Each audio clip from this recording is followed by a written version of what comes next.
just lying down in my bed, just pumped your mom, mate. Haha, kidding on. Voted earlier on, reluctantly voted SNP, really considered strongly voting Green. I feel like I'm going to have to rectify that conundrum immediately tomorrow morning and beyond for the foreseeable short, medium to long term future by recognising the truth of something which may elude some of us, and that truth is that the SNP are a majority government up here. So we're sending them down there to carry out a bit of disruption down there, right? Partly because we're pissed off, partly because at the minute there's not a lot of alternatives. And let me be very clear, Labour deserve to be totally wiped off the fucking map just now, until they really like come up with some ideas, like being an autonomous party up here, for example. As for the SNP, I hope what they do is really push this proportional representation banter down in Westminster, because that'll create space for the parties that are currently shutting out, which are, well, for Scotland at least, the Greens and the Socialists, by monopolising this idea of Scotland's voice, which is based on a fallacy, when the truth is the SNP speak for mainly SNP supporters, which is less than half of the population. A lot less than half. Not to rain on the parade, but the SNP aren't a rock band, troops. They're a very powerful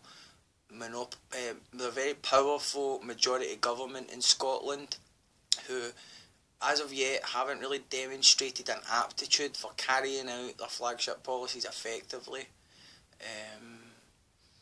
Police Scotland is one, further education is one. They have a strong urge to centralise and use middle management as a buffer between them and the public so that they can fire and rehire people on massive salaries that they can hold accountable for any problems that happen with government policy. So when Alex Salmond says we've got to hold Westminster's feet to the fire, we can do that, but simultaneously we can hold SNP's feet to the fire up here. You know what that means? See, when they feel the force of you holding their feet to the fire, it means you'll get more concessions. It means you won't just get concessions on corporation tax. It means you'll get concessions on other things that you actually want. Localisation of democracy, for example, would be a good one. I'm living in Pollok now and nothing much is different except that all the social movements are dead and there's a massive shopping centre a mile away. So you've got to actually like get a bus to go get a banana. That is something that I would like to see. What about the young people who don't vote? What are we going to do about them? We're going to keep criminalising them? We're going to keep taking part in the sort of cycle and systematic rejection of kids who end up in jail after suffering various forms of abuse as children. We're going to confront the reality of drug policy and how it's completely out of sync with the truth about drugs and why people take drugs. I think what we need to do is look at the manifestos of the Scottish Socialist Party and the Green Party and start demanding the SNP up here to begin to discuss implementing these policies. Otherwise we're going to vote Green and SSP next year, and that might inspire us to become more confident to send them down to Westminster should that situation continue to present itself as it is right now. So that's what I'm going to be doing from now on. I think the SNP are really skilled politicians, no doubt about it. They deserve to be commended. However, serious questions remain, and not to rain on any parades, but the Scottish Parliament was set up for consensus building. It's not an adversarial parliament. That's why it's shaped the way it is. Everyone sits on the same side. A majority government in there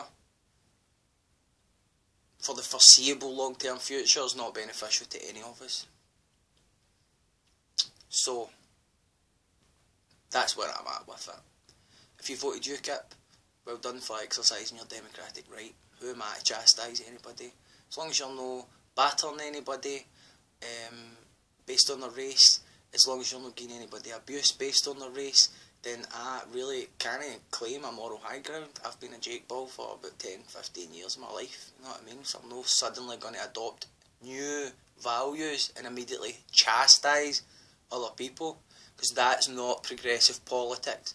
So I won't unfriend you, I won't delete you and try to act like you don't exist. I'm going to sit and really bake my own noodle, try to figure out what makes you tick and get in a conversation with you, because I think that's what progressive politics really is. And finally, up in the Scottish Parliament, something I'd like to see is a ban on politicians applauding themselves. I know that that's to stop them shouting like they do in Westminster, but maybe exercise a wee bit more self-control. Maybe there doesn't need to be some outlet for your fucking self-exaltation. Maybe you just need to sit in silence like we all do in classrooms. Know what I mean? So I would be, I might be putting forward a fucking whatever, man, public members bill or whatever it is, man, a petition, whatever, man, just like politicians in Scottish Parliament, shut the fuck up. Peace.